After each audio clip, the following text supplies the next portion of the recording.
It was more than a pop phenomenon, much more. Because The Wizard of Oz wasn't just a flash in the pan. It's a magical movie, and it has lasting value. Why don't you come along with us? We're on our way to see the wizard now, to get him a heart. And him a brain. I'm sure he could give you some courage. But it was television that catapulted it over the top on the night of November 3rd, 1956. With Burt Lahr, the original Cowardly Lion, and Judy Garland's then 10-year-old daughter, Liza Minnelli, on one of his knees, and a little Brooklyn boy named Justin Schiller, who at 13 was already a known Oz collector, on his other knee. They introduced the first network telecast of The Wizard of Oz. They were very, very shrewd, these TV people. You know where they placed it? They showed it on the Sunday before Thanksgiving. A celebration of home, a celebration of Americana. There were only a few channels back then, maybe 3 or 4 in each town.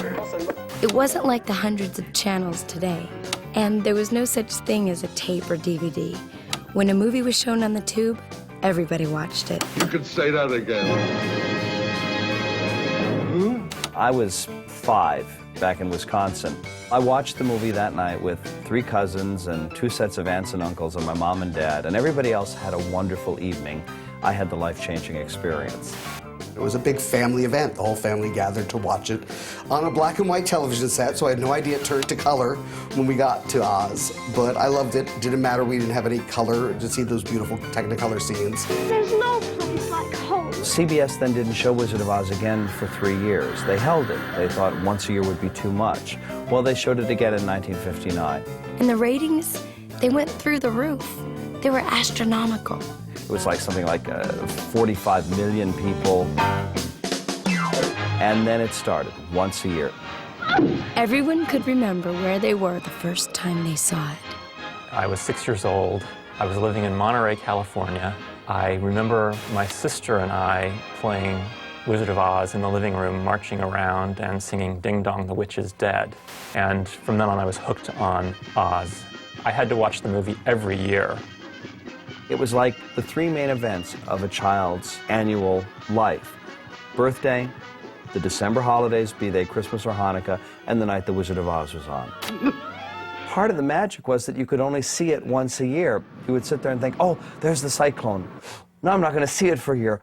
Oh, but there's Munchkinland. I also remember cowering and hiding my eyes whenever the Wicked Witch came on the screen. I was so terrified of poor Margaret.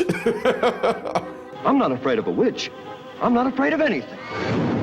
What I remember is peeking out from behind the couch and just daring to take a peek at the Wicked Witch, because I could hear the sound of her in the tree, and I could, I knew the scenes where she was going to come. Here, Scarecrow, wanna play ball? And then I would hear that horrible cackle.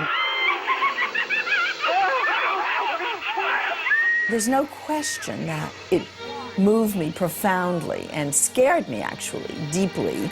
And I'm sure it's when the flying monkeys appeared and I was just, put me away. I was terrified. My father was a TV repairman, and we were one of the first on the block to get a large color console TV, and he did this right before the annual showing of The Wizard of Oz. I think he had that in mind. And my parents, the day of the movie, were telling me, oh, you're in for a surprise, something wonderful is going to happen. And I remember being excited to see the movie anyway, but then when I actually saw her open the door and it burst into color, it was just, the most amazing thing.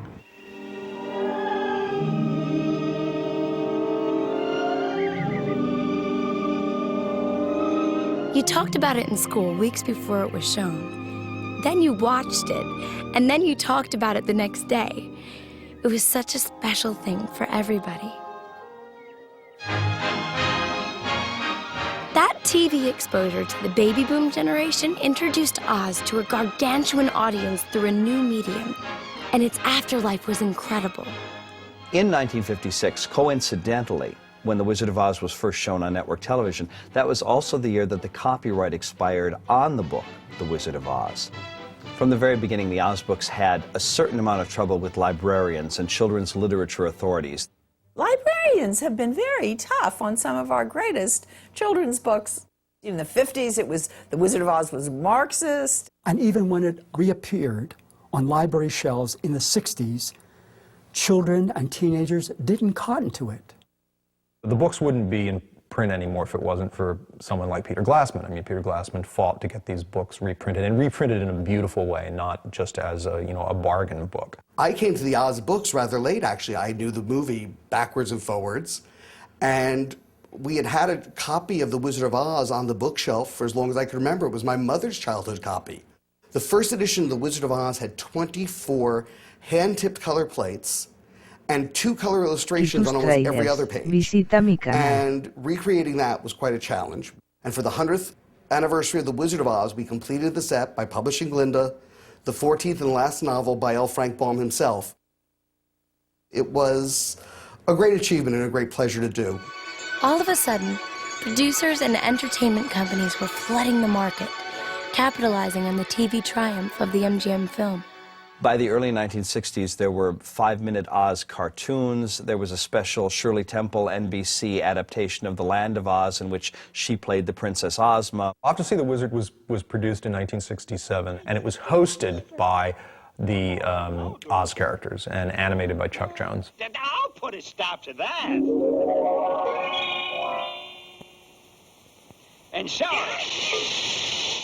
One great television concept that got around MGM very cleverly when they did a cartoon series called the Oz Kids. The idea was to try to make something that was as far away from the MGM film as possible, because it was not something that I wanted to compete with. And that way there was no competition with the famous images of Garland and Lahr and Haley and Bolger.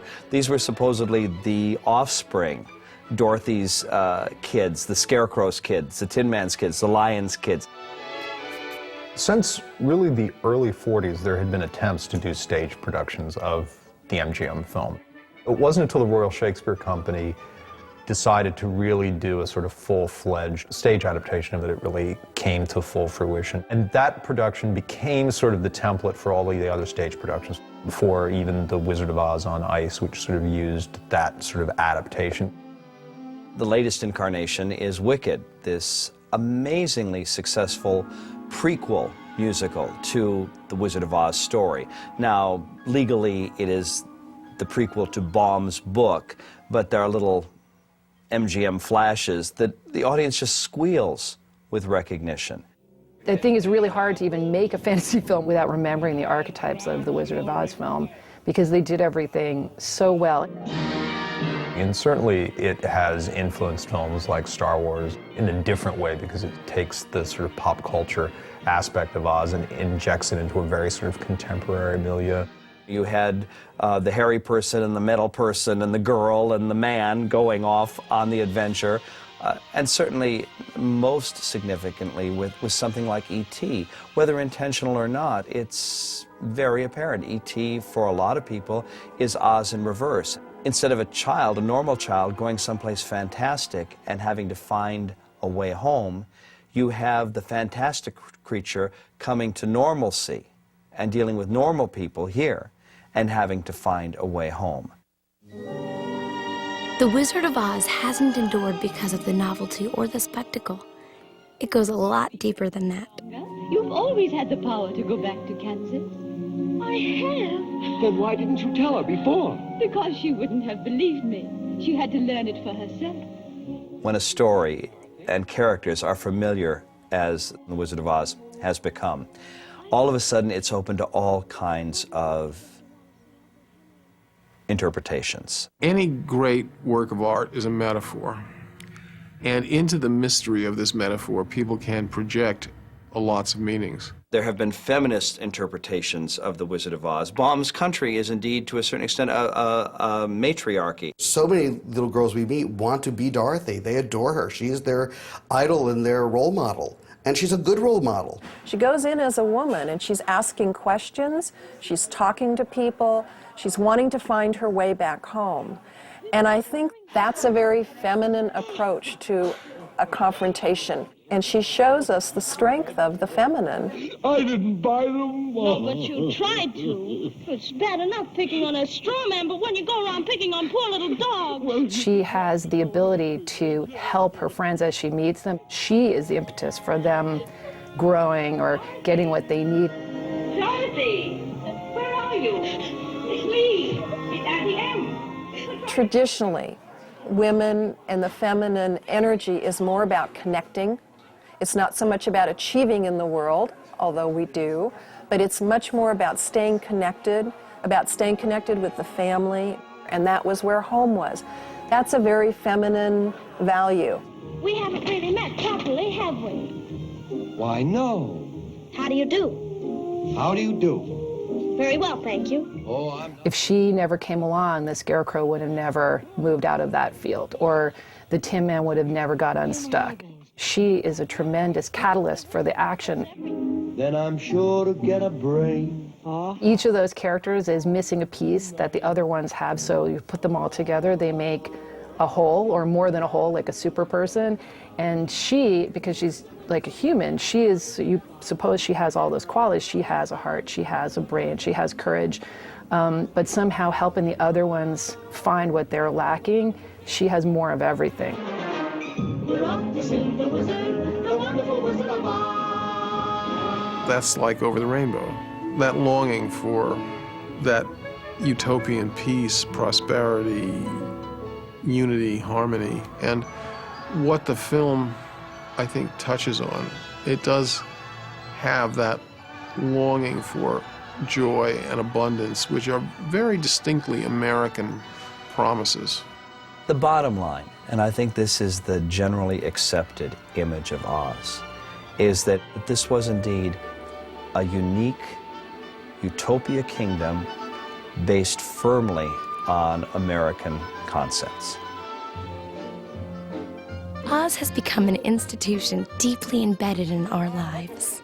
That was the atmosphere when MGM decided to sell off its assets, starting with old movie props and costume pieces. This was in 1969, and they finally had the auction in early 1970. Sold to H283. Next slide. Nobody could believe that there was that kind of passion for movie memorabilia. And this was topped totally when they brought out the ruby slippers. How much do I hear for the shoes? Started out, somebody, what will you give? There they are. $1,000 too. And that pair of ruby slippers brought $15,000, which was the highest price for a costume piece at that entire MGM auction. And everybody wanted them. $15,000, I'm your third and last call. Are you all through? Fair warning. And they are sold. The bidder's number, please. Now, those ruby slippers ultimately ended up at the Smithsonian Institution in Washington, D.C. And as the people who are in charge there can tell you, they have had to replace the carpet in front of the spot where the ruby slippers are kept over and over and over, because people just come and stand and stare and look, and they come back and look again, and then they come back and look again. One thing that's grown out of the Oz legacy is a huge fan base of collectors.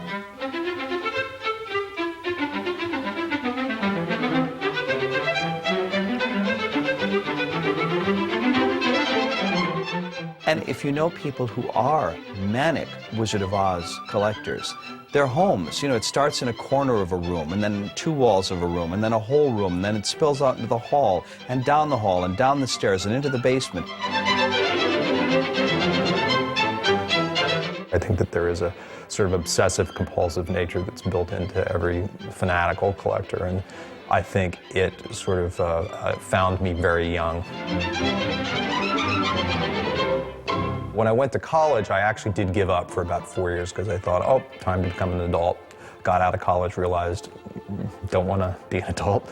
Went back to it, and as I got older, the collection itself sort of took on a life of its own. I mean, I collect for the joy of it, and I wanted to keep this collection as a unit, overview of the entire Oz phenomenon.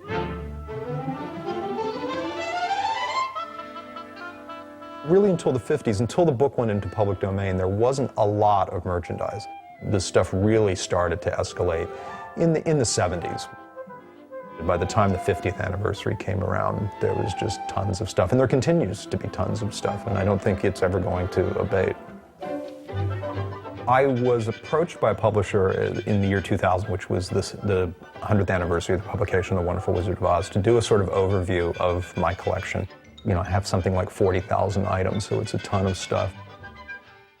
Other authors pursued the Oz books after L. Frank Baum, and the tradition continues today. I decided I was going to write and draw my own Oz stories when I was in 2nd grade, probably about 7 years old. I decided I was going to continue the Oz series because other people had continued the Oz series after L. Frank Baum, and I was going to be the next one.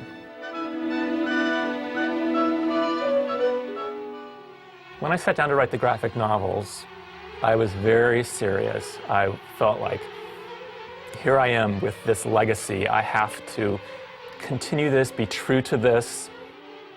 Usually now when I write an Oz story, I just try to think, how can I approach this? To do something different, to have fun with this.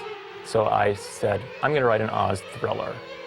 So I just wrote this thing where Dorothy gets buried in the earth, and it's very exciting and very suspenseful. Of course, I've gotten some criticism in the meantime, but the reaction from Oz fans is, oh, that was kind of gruesome.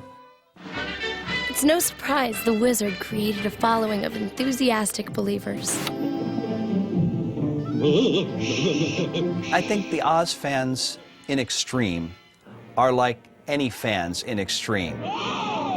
Some fans have become especially attached to their favorite characters, finding ways to amuse and inspire audiences. Why, there doesn't seem to be any lions or tigers or bears to worry about. It's the witch! Something as a little kid in me snapped, and watching it when I was very young, I don't know if it was a green face or the hat or what was it, but there was just some charm to her character. She was just so vicious and very evil, and I wanted to be like that. I'm Dorothy Gale from Kansas.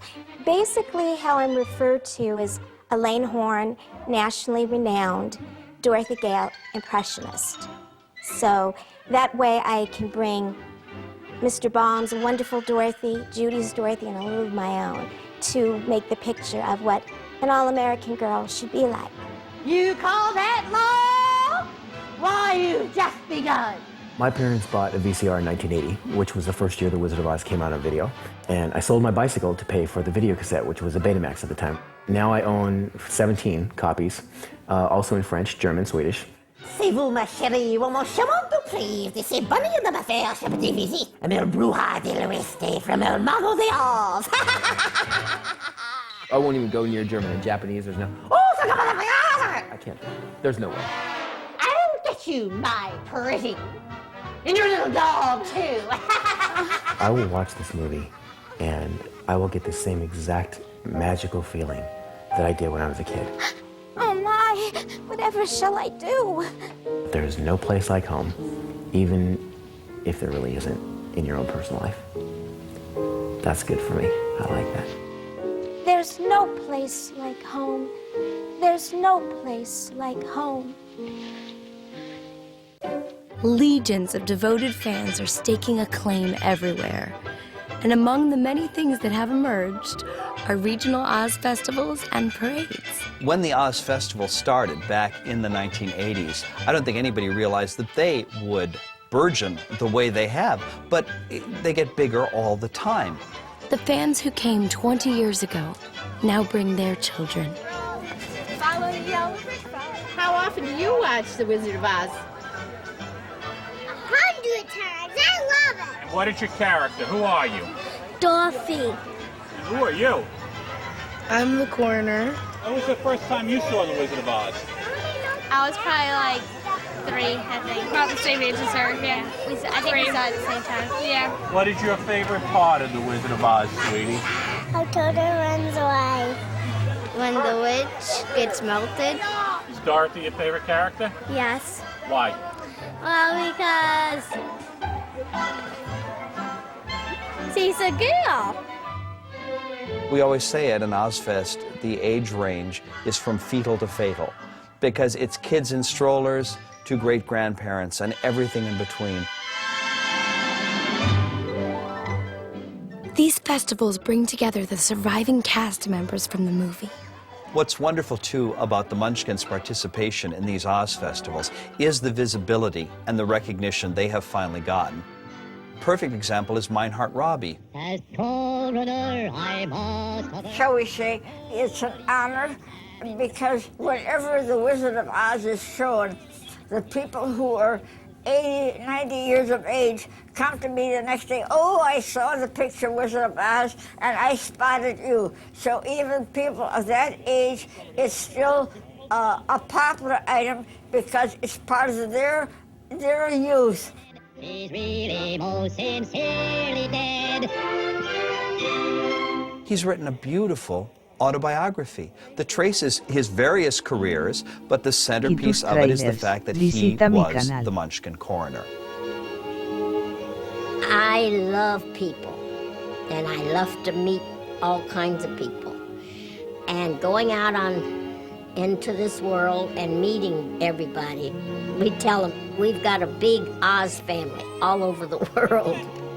It feels great, and it makes us extra special because that is caused by the public loving us. And in return, we like to go to these different events to return back to the public what they gave us.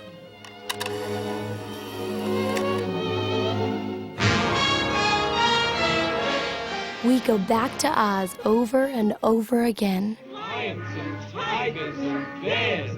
I'll get you, my pretty, and your little dog, too. Toto, I have a feeling we're not in Kansas anymore. It's almost impossible to watch television for a week and not hear an Oz reference, a paraphrase of Oz dialogue. I have a feeling we're not in Milwaukee anymore. Follow the yellow brick road? Follow the yellow brick road. This weekend, I was returning a birthday present, and the woman started saying, oh, pay no attention to the man behind the curtain. Pay no attention to that man behind the curtain. It happens all the time. It is in our language. Hooray! We're off to see a wizard. She's right. It's in our language. He said oil can. Oil can what? It's in our blood. My goodness, what a fuss you're making. With the book and the movie, they've both become so ingrained in the American psyche that The Wizard of Oz has become the children's story by which America identifies itself. Ouch! Come along, Dorothy. You don't want any of those apples. Are you hitting my apples on what they ought to be? It's not just a movie anymore. It's kind of like a myth, something very strong, very archetypal that we all remember back to. And even if you can't remember all the details of it, it's like that whole journey is in your mind. Unusual weather we're having, ain't it? We can open our heart, we can find wisdom, and then when Dorothy really finds her way home, it's that she really finds her divine connection. And I think we're all hungry for it. I think we want to see that again and again. That's right, we do. To Oz? To Oz. And it will still tell people 2,000 years from now what is the noblest, the kindest, the gentlest, the very best of humanity. It's become a touchstone for our culture with a mysterious, timeless appeal. How long can it stay fresh in that can? It's always fresh, it's evergreen. Oh, you're the best friends anybody ever had. And it's funny, but I feel as if I've known you all the time. It delights and enchants, but it instructs. It has a moral. It has a guide for living. There has never been anything that's had that widespread influence. It's a powerful film. It makes us happy. It fills us with love and joy. Shucks, folks, I'm speechless. And yes, it brings us home. Oh, Auntie Em, there's no place like home. Oz composer Harold Arlen was a lifelong camera buff. He shot the 16mm footage during the portrait sittings for the film and visits to the set.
aquí tus trailers, visita mi canal.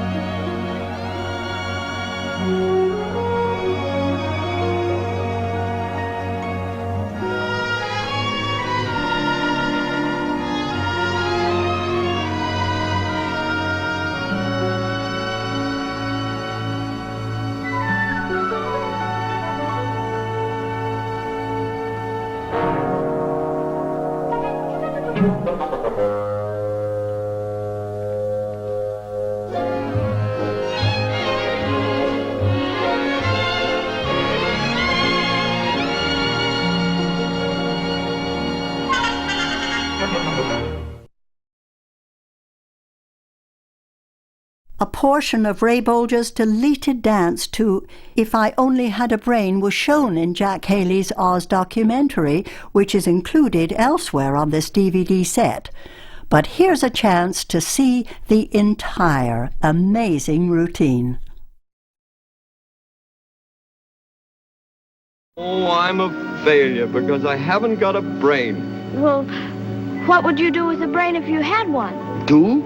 Why, if I had a brain, I could while away the hours, conferring with the flowers, consulting with the rain.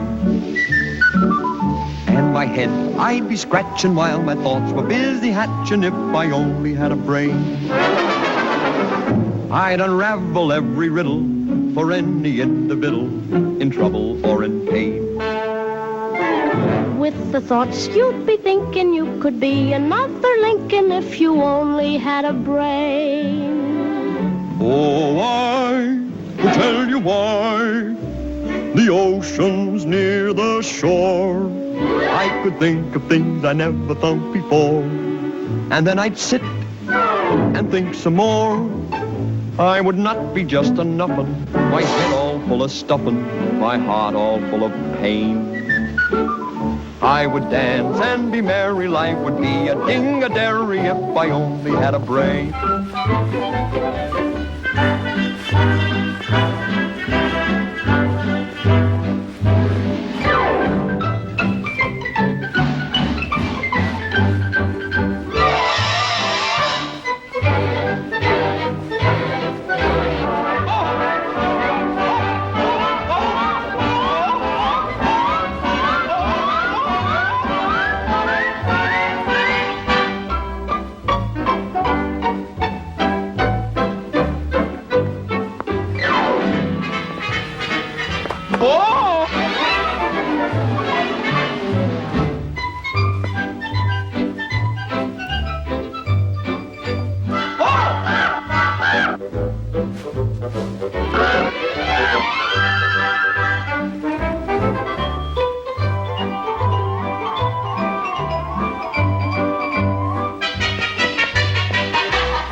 Gosh, it would be awful pleasing to reason out the reason for things I can't explain.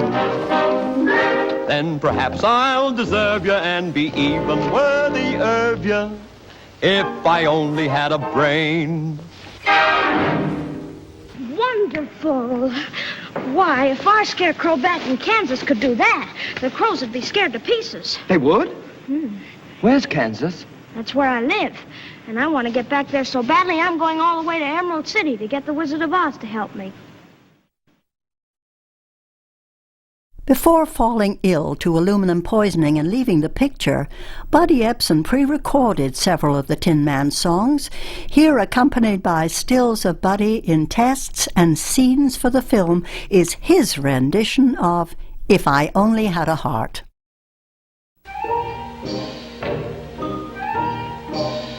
When a man's an empty kettle, he should be on his mettle, and yet I'm torn apart. Just because I'm presuming that I could be kinda human if I only had a heart. I'd be tender, I'd be gentle, and awful sentimental concerning love and art. I'd be friends with the sparrows and the boy that shoots the arrows if I only had a heart. Picture me, a balcony, above a voice sings low.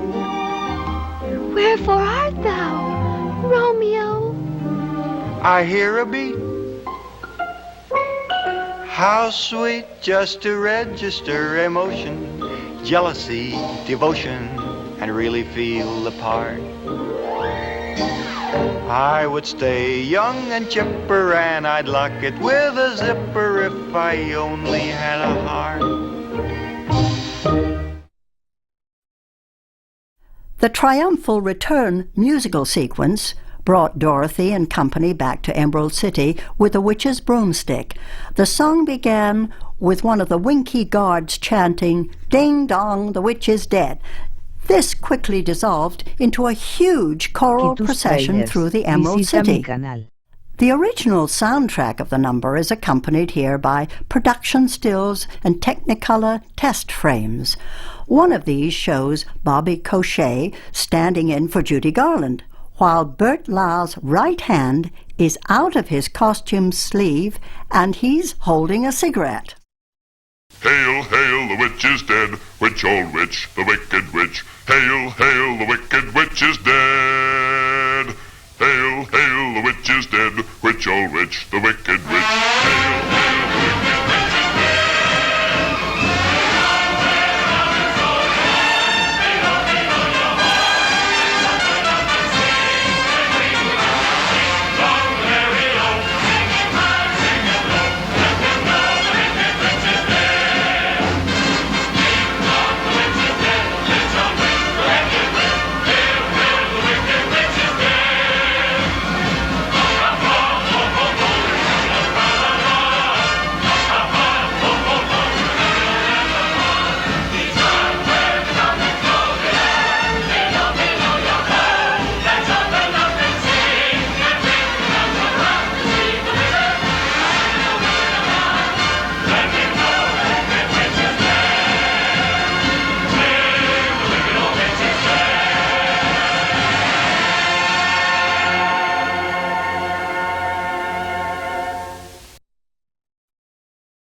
This reprise of Over the Rainbow was sung by Judy Garland while locked in the witch's castle.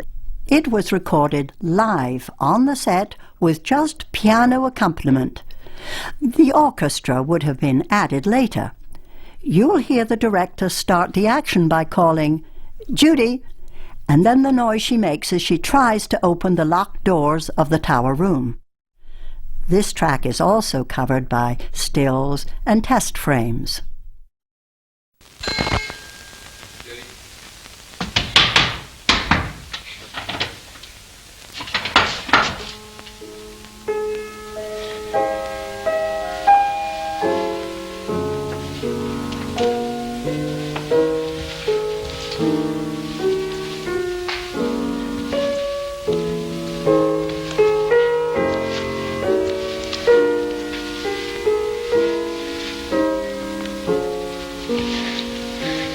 Someday I'll wake and rub my eyes, and in that land beyond the skies, you'll find me.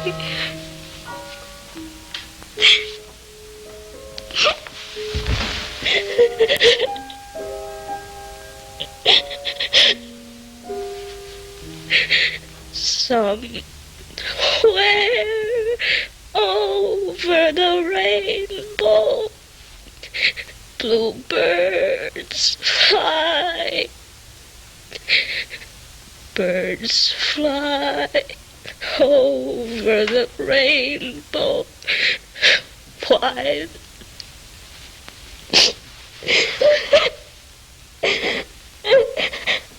I'm frightened. I'm frightened, Annie. I'm frightened. 2029, take 3, 1060. The Jitterbug number took 5 weeks and tens and thousands of dollars to prepare, rehearse, and film, and it was cut from The Wizard of Oz after the first preview. The Jitterbug itself was envisioned as an animated, pink and blue, mosquito-like creature who, under direct orders from the Wicked Witch, stings the principal characters and sends them into a jivey swing dance in the haunted forest. Here is the complete track of the number, accompanied by movies Harold Arlen made during a camera rehearsal.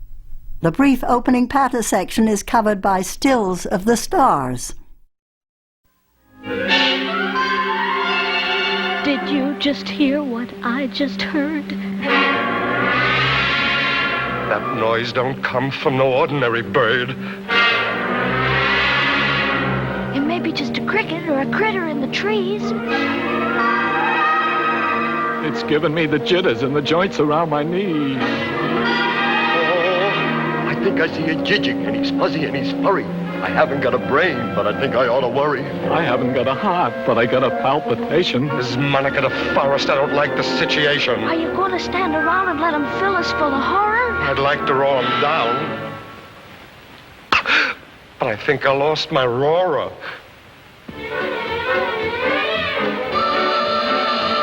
It's a whooses. It's a whooses? It's a whatses. It's a whatses? Who's that? Who's there? Who's that? Who's that hiding in the treetops? It's that rascal, the Jitterbug. Should you catch him buzzing around you, keep away from the Jitterbug. Oh, the bats and the bees and the breeze in the trees have a terrible, horrible buzz. But the bats and the bees and the breeze in the trees couldn't do what the Jitterbug does. So be careful of that rascal. Keep away from The Jitterbug. Oh, the jitter. Oh, the bug. Oh, the jitter. In the twitter. In the throw. Oh, the critters got to be dancing on 1,000 toes. Ah, she blows!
my dear. I'm a very good man. I'm just a very bad wizard.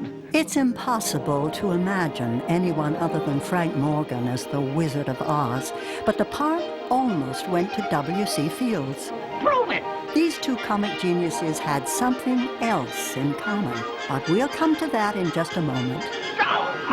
You're wasting my time! For decades, Morgan delighted audiences everywhere with masterful portrayals of befuddled, bemused, and bewildered characters with a genial touch. Oh, listen, Pearl, I can just see Casey and Matthews present, whatever his name is. Born as Francis Wupperman in 1890, he changed his name when he first took to the Broadway boards in 1914, following in the footsteps of his older brother, Ralph.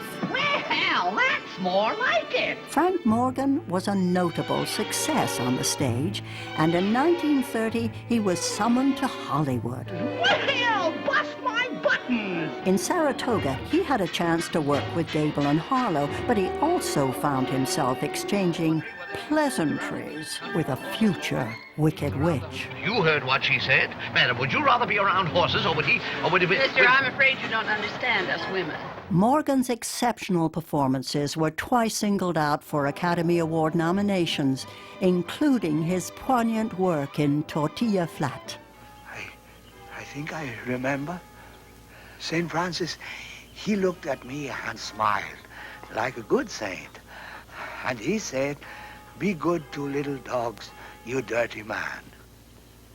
Did he call you that? Well, I was.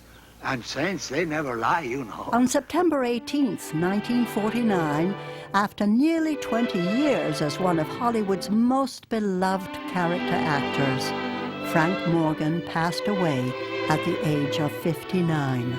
Poor little kid. I hope she gets home all right. What did Frank Morgan and W.C. Fields have in common? They both rented the same house, a magnificent Hollywood mansion that was later the home of Lily Tomlin. Goodbye, folks!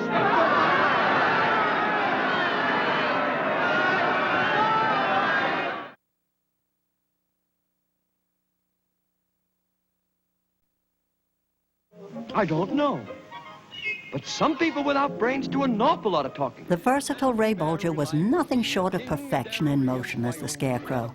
For him, it was a professional high watermark. But he almost turned the film down. Now that's getting personal. The key to what Bolger considered the last straw in a moment. Stuff a mattress with me. Heh.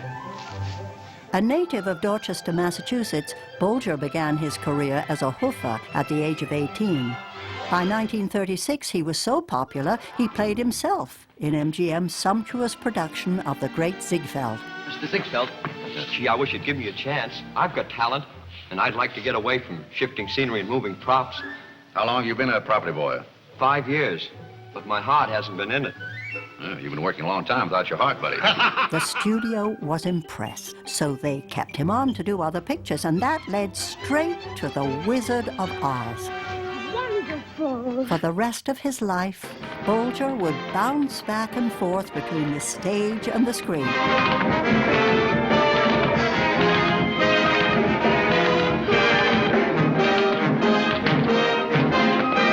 One of his most outstanding appearances was in The Harvey Girls in 1946. There he goes again, dancing with Judy Garland. Back on Broadway, Bolger wowed audiences in the hit comedy Where's Charlie?, which earned him a much-deserved Tony Award. It's no use screaming at a time like this! Nobody will hear Ray you! Bolger would continue to bring joy to audiences around the world until his death in 1987 at the age of 83. I think I'll miss you most of all. By the way, the reason Ray Bolger nearly said no to The Wizard of Oz, they originally offered him a different part, the Tin Man. Oh, joy, rapture! I've got a brain!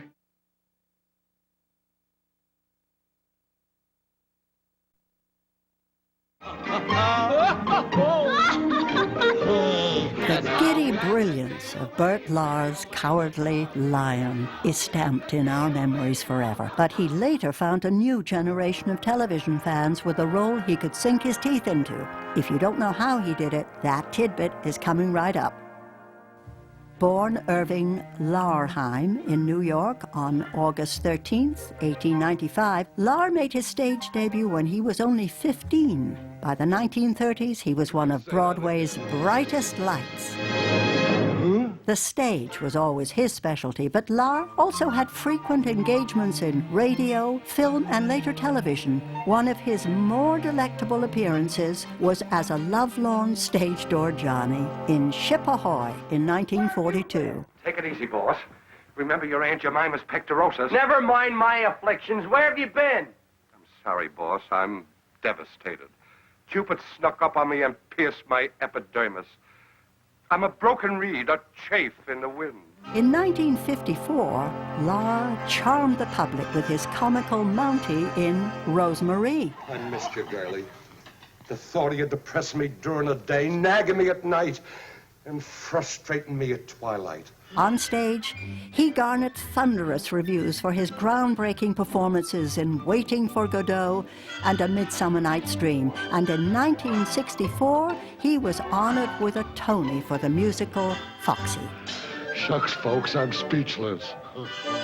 Bert Lahr's last movie was released after his death. He never quit acting. He passed away on December 4th, 1967, leaving behind an indelible legacy of laughter and courage. Bert Lahr's tasty turn on the small screen? He was the tormented potato chip man who couldn't be just one. Tell me when it's over.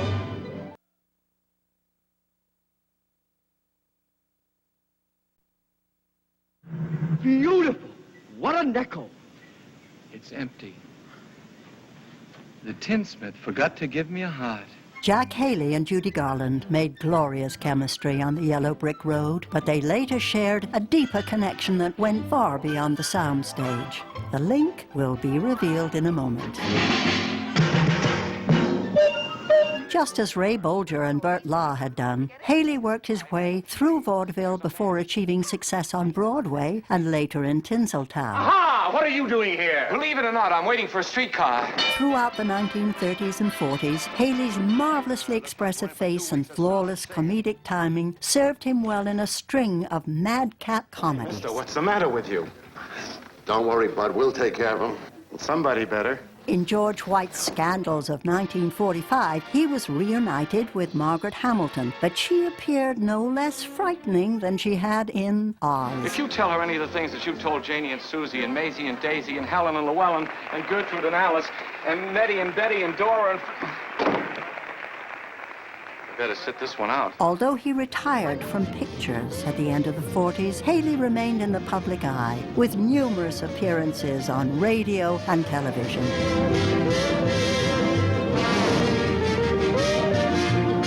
But Haley found his greatest reward in helping others. For the rest of his days, he worked tirelessly to raise millions for charitable causes, becoming as beloved for his true kindness as for his roster of wonderful roles. Someday they're going to erect a statue to me in this Tus town. trailers, visita mi canal. Jack Haley, a man of tremendous heart, was 80 years old when he passed away on June 6th, 1979. And the bond that Jack Haley shared with Judy Garland? Haley's son, Jack Jr., later married Judy's daughter, Liza Minnelli.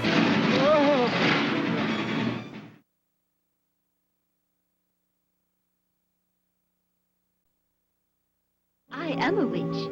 I'm Glinda, the Witch of the North. You are?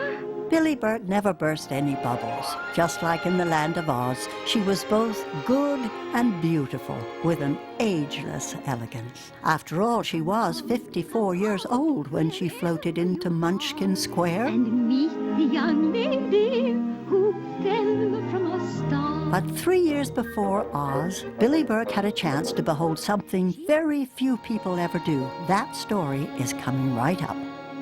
She was born Mary William Ethelbert Appleton Burke in Washington, D.C. in 1885. Before her London debut at the age of 18, she adopted the stage name Billy after her father, a renowned singing clown in the Barnum and Bailey Circus.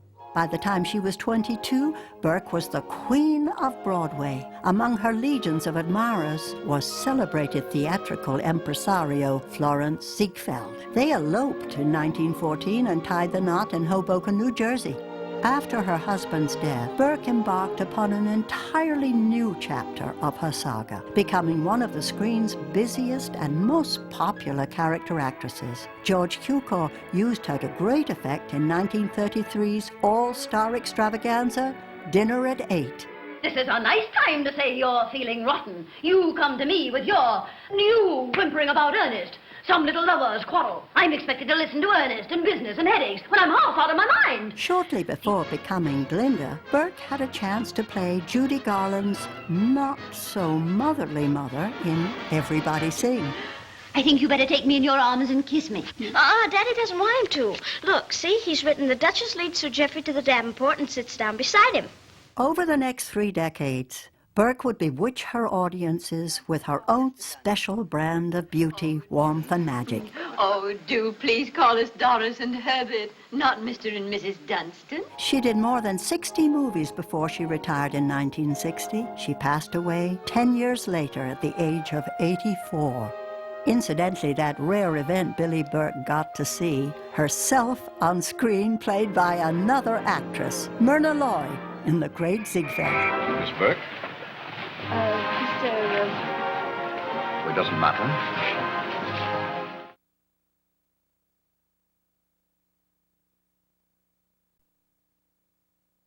I'll get you, my pretty, and your little dog, too. Margaret Hamilton's Wicked Witch of the West filled us with fear and trembling, but away from the studio, she was a sweet, gracious lady. She was adored by everyone who met her, especially small children and furry little animals. Well, ring around the rosy, a pocket full of spheres. Got to be pretty foxy, didn't you? Do you know what the Wicked Witch and the Terminator have in common? The surprising answer is just around the corner. Hamilton's breakthrough arrived in the Broadway production of Another Language in 1932. She was so arresting in her sharp-tongued delivery, she was brought to Hollywood to do it all over again on film in 1933. Hey, that's a cute dress you've got on, but I can't wear that new line. Listen, you need a different corset now, I keep telling you. One that comes down, look. And up here, see? Right where you need it, it holds you in. Before succumbing to the seduction of the footlights, Hamilton had been a school teacher, and it must have been gratifying to play one, as she did here, opposite Edward G. Robinson in A Slight Case of Murder. Tus tráilers, visita mi canal. Horsehair couch. You don't know what this means to the little ones. It's a banner day in their little world when you come. Yes, I'm sure. Although best remembered for her nastier roles, on occasion she could be genuinely sympathetic, as in 1936's Chatterbox. Jenny, I was an actress myself once. Really? Really. And naturally, I can give you a few pointers. Upon occasion, Hamilton found herself alongside one of her fellow Oz colleagues, including Frank Morgan in Saratoga. Yes, well, from now on, madam, your face is in your own hands. I can't... That's a fine way to talk to your public. Well, yes. Well, I'm sorry, And in George White's Scandal, she played Jack Haley's possessive sister. Looks like I can't trust you alone for a minute. Hello, sister. Jack had something in his eye, and I was just trying to get it out. Must have been trying to take it out with your teeth. After more than 50 years of remarkably enduring work, Margaret Hamilton passed away on May 16th, 1985. We are truly fortunate no one ever dropped a house on her. What is it Margaret Hamilton had in common with Arnold Schwarzenegger? They both ran for public office. Hamilton was elected to the Beverly Hills School Board in 1948. Oh, what a world, what a world!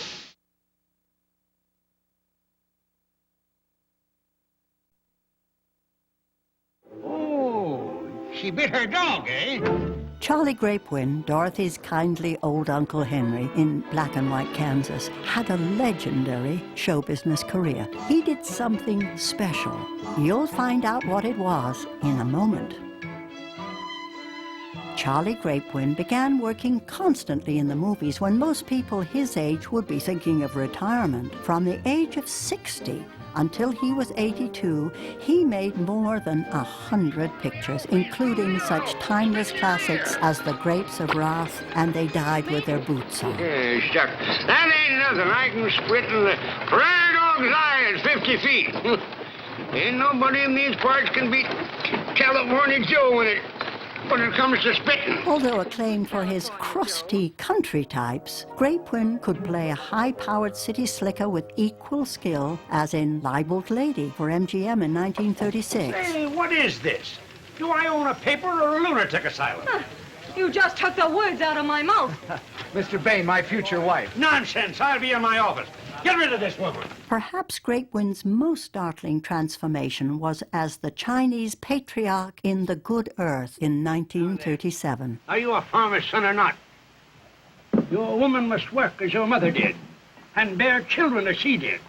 6 sons like mine. Your tea will be cold. True, true. Despite his industrious acting schedule, Grapewin found the time to become a successful playwright and novelist. And unlike the people he usually played on screen, he was impeccably groomed whenever away from the studio. After nearly 8 decades in show business, Charlie Grapewin retired in 1951. He passed away 5 years later on February the 2nd, 1956.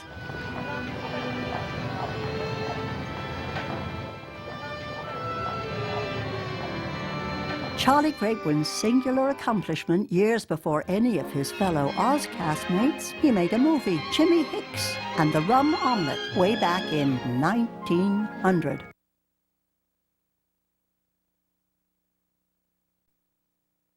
Elmira Gulch, just because you own half the county doesn't mean you have the power to run the rest of us. For 23 years, I've been dying to tell you what I thought of you. She may have been on screen for only a few scenes, but they were good ones. Clara Blandick gained undeniable immortality as Dorothy's dearest Auntie M in The Wizard of Oz. But there was another storybook aunt Clara Blandick played not once, not twice, but 3 times on the big screen. Who was it? The answer is coming up. Here, what's all this jabber-wopping when there's work to be done? I know 3 shiftless farmhands that'll be out of a job before they know it. Born on an American ship in Hong Kong Harbor, Blandick made a few films during the silent era, but her first love was the stage. She made her talking picture debut in the 1929 hit comedy, Wise Girls. Your ma was the prettiest woman then? It's a long time ago. Over the next 30 years, Blandick was a welcome presence in dozens of movies. Her parts were not usually large, but they were often memorable. Gambling. Did you hear that? These foreigners would corrupt the devil himself. She could be officious, she could be stern, she could even be mean with equal believability. But it was for her sweet-natured little old ladies that Clara Blandick is best remembered. My dear, when I was your age, I could have married money. But instead, I picked a very poor man whom I loved dearly. John and I have been married for 50 years. And day by day, our love has bloomed into the most wonderful hatred. Next time I get hitched, it's for dough. After enlivening more than 100 movies with her presence, Clara Blandick passed away at the age of 81 on April the 15th, 1962. And that other storybook aunt, Clara Blandick, brought to life 3 times? She was Aunt Polly in Tom Sawyer in 1930, in Huckleberry Finn in 1931, and again in Tom Sawyer Detective in 1938. How did you know that? Yes, you seem to know more about Huckleberry's afternoon than he does himself.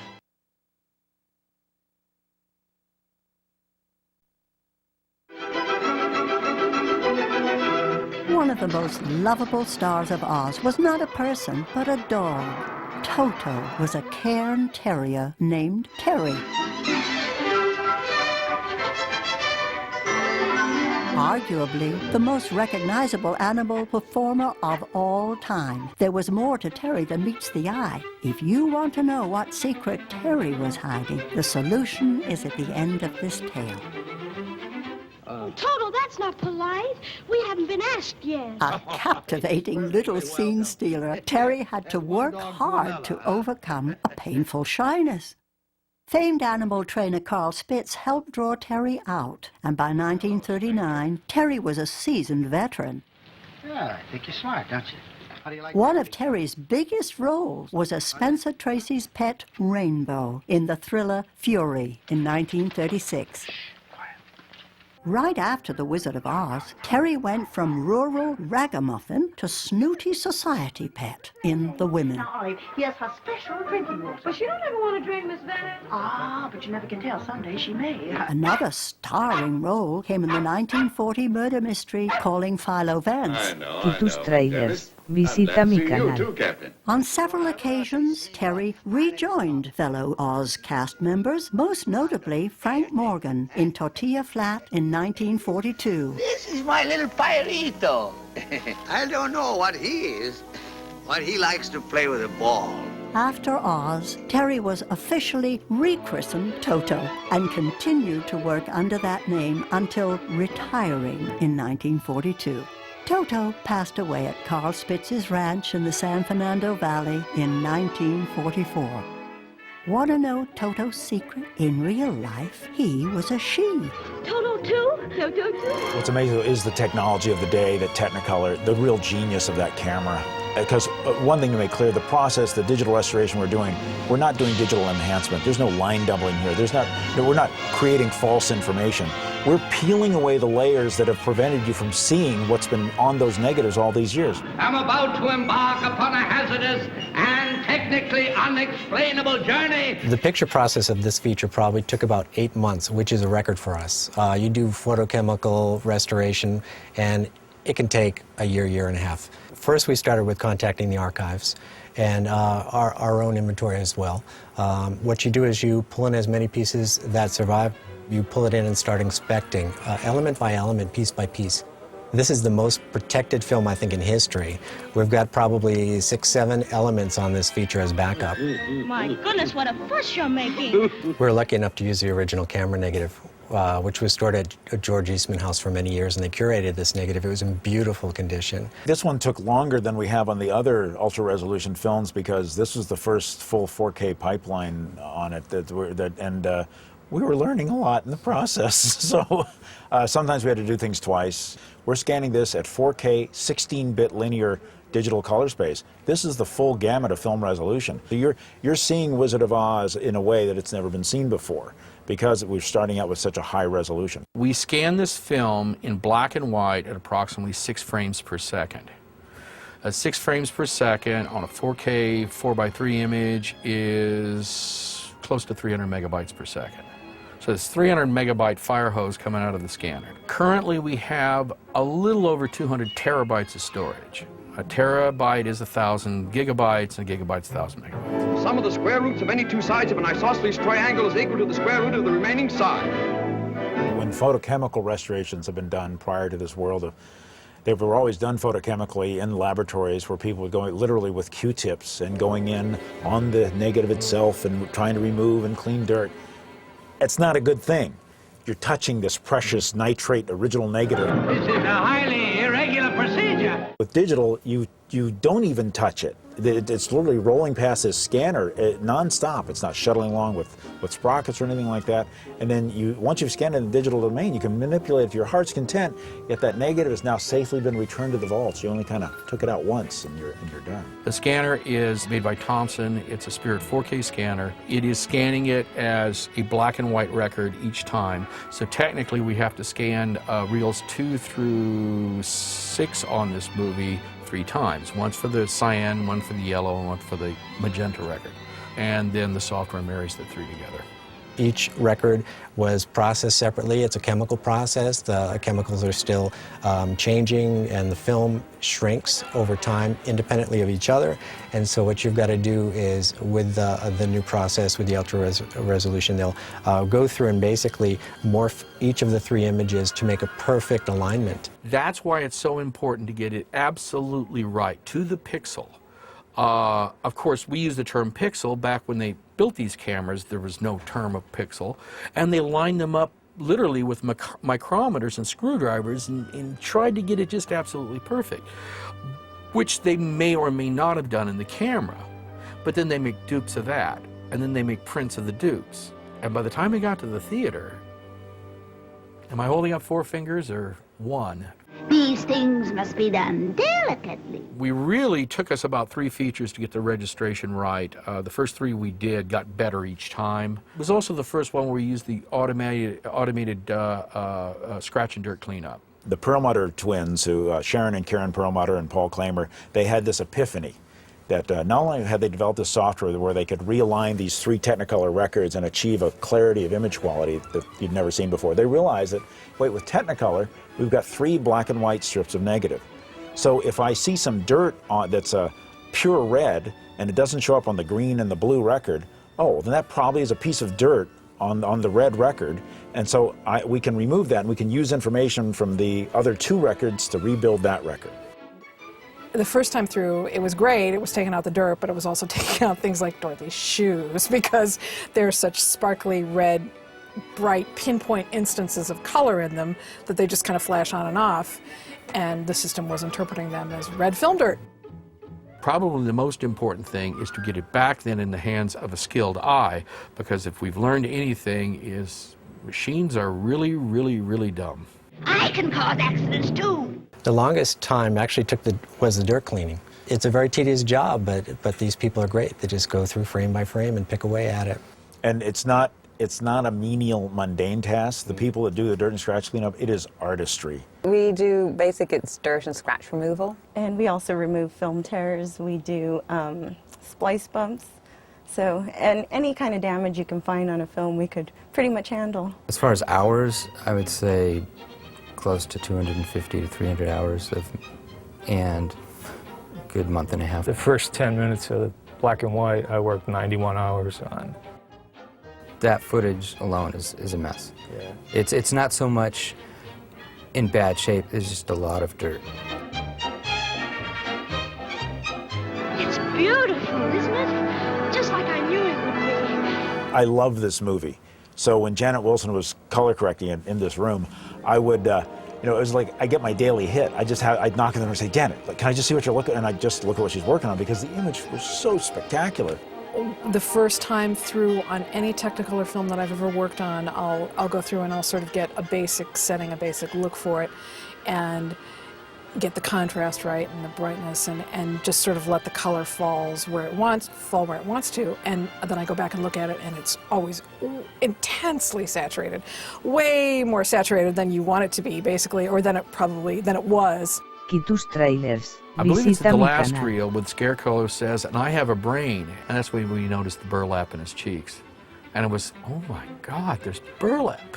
The makeup actually is an extension of the burlap that goes down here. It's the craftsmanship that you're seeing revealed in these new digital processes. Like one of my days coming from my digital hit with Janet was, she said, Rob, come here, take a look at this. I've worked on this film a couple times before. I've never seen this before. There's a rivet that the Tin Man has that's right here between his eyes, which I had never noticed. Nobody had ever noticed. Everybody walked in and went, oh, he has a rivet. I never saw that before.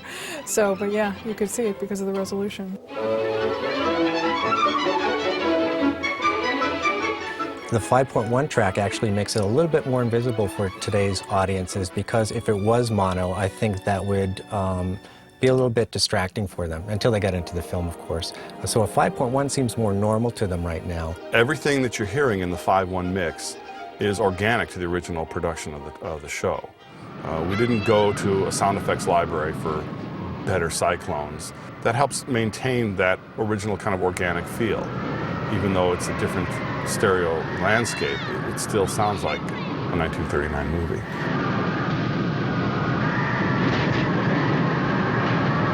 In restoration, the first step is administrative, finding what's out there. Then it all gets inspected and looked at and cleaned up, perforations repaired, splices repaired, put in a condition that it can be played so we can listen to it. To create the 5.1, we start with the restored mono mixed track. There were 4 channels in our source edit list that we used to do this 5.1 up mix. The original mono, 2 different orchestra angles, and then we also had specific edited sections of the music and effects track. The key to creating convincing 5:1 is to let the picture lead you. As far as the use of surrounds and stereo imaging and steering, again, if everybody's in the Emerald City staring up at a witch who's flying in circles overhead, that's what we call a stereo opportunity. There are a couple of little whooshes of a broom that pop out in the soundtrack. If everybody's looking beyond the camera off into the distance, well, there's a reason to place, you know, circling witch in the surrounds. Dorothy. Oh, Dorothy? Who's Dorothy? The wizard will explain it. The wizard. The wizard. Here. Whatever shall we do? So what we're going to play is the beginning of Reel 2A, where she first enters the colorful world of Munchkinland, and you'll hear a typical example of the kinds of damage that can occur.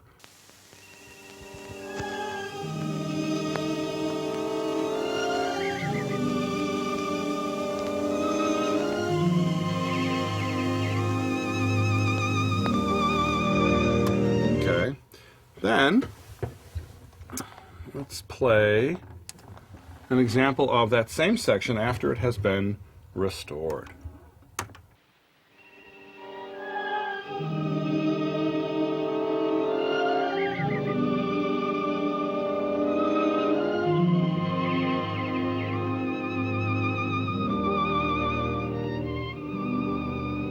This is the 5:1, how all the different angles and cleaned up sources come together.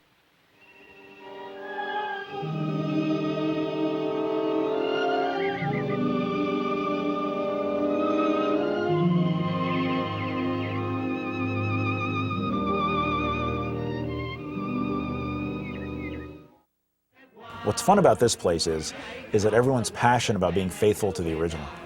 Everyone's very passionate about the original aspect of this film and making sure that they're not changing anything that was the original intent of the filmmaker. We enjoy what we do, and you have to, because it takes a lot, you know, of time, but it's well worth it. We could polish these things up and you wouldn't even recognize it.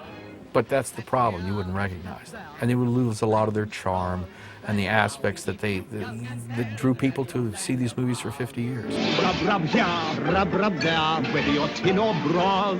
That's how we keep you in repair in the merry old land of Oz. That's how we have to day away.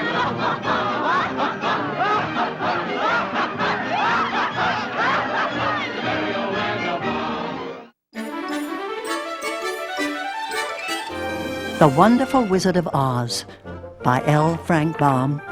Illustrations by W. W. Denslow.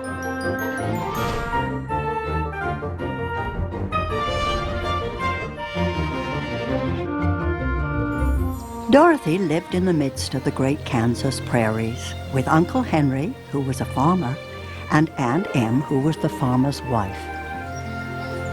But Dorothy is about to be lifted out of her gray existence on the Kansas plains. The house whirled around and rose slowly through the air. Dorothy felt as if she were going up in a balloon. Toto got near the open trapdoor and fell in. She caught Toto by the ear and dragged him into the room again. In spite of the swaying of the house and the wailing of the wind, Dorothy soon closed her eyes and fell fast asleep. She was awakened by a sudden shock. While she stood looking eagerly at the strange and beautiful sights, she noticed coming toward her a group of the queerest people she had ever seen.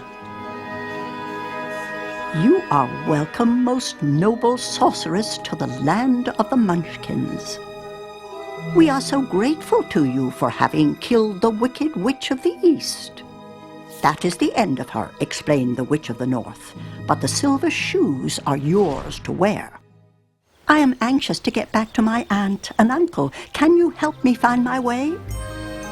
"The road to the City of Emeralds is paved with yellow bricks," said the witch.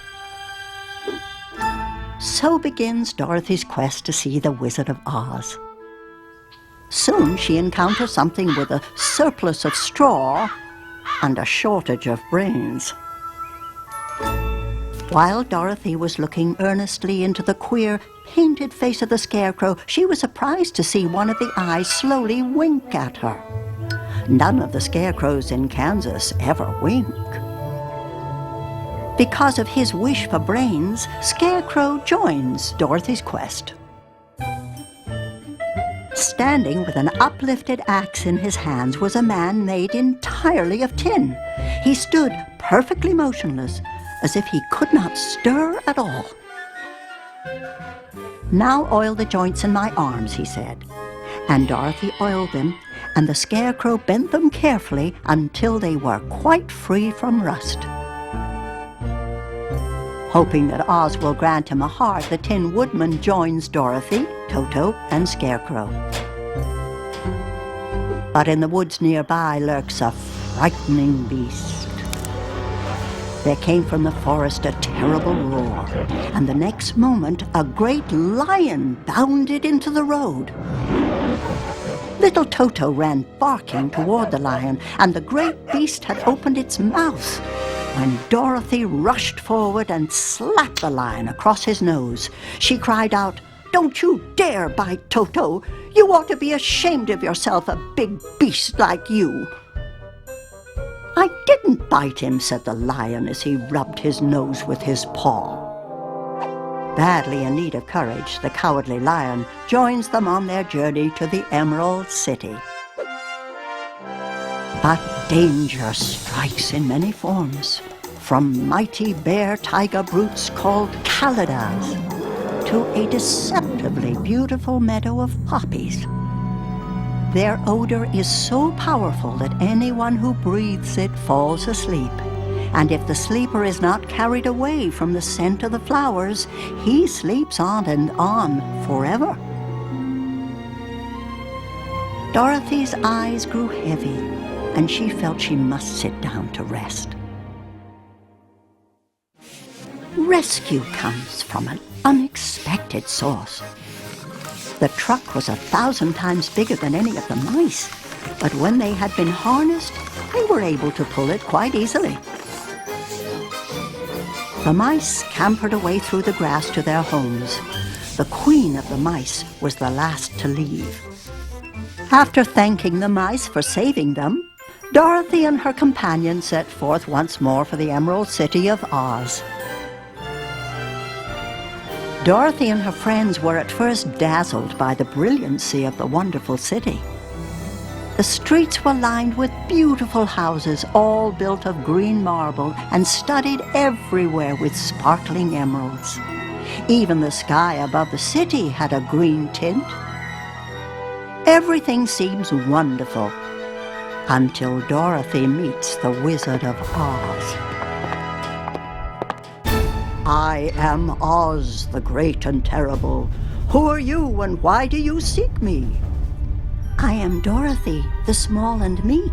I have come to you for help." But instead of help, Oz offers Dorothy a bargain. "Kill the Wicked Witch of the West." But the Wicked Witch is not one to take a threat lightly. Now the Wicked Witch of the West had but one eye, yet that was as powerful as a telescope. So she saw Dorothy lying asleep with her 3 friends all around her. The witch attacks them with 40 wolves, 40 crows, and a swarm of bees. When all fails, she orders the flying monkeys to do her bidding. "Go to the strangers who are in my land and destroy them all except the lion," said the Wicked Witch. "Bring that beast to me."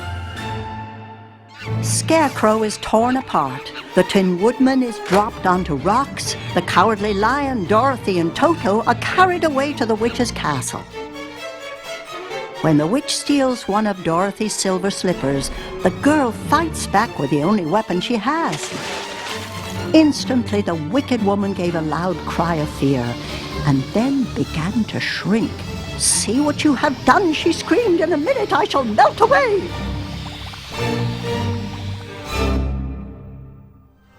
Freed from the witch's spell, the Winky guards express their appreciation by repairing the injuries her friends have suffered.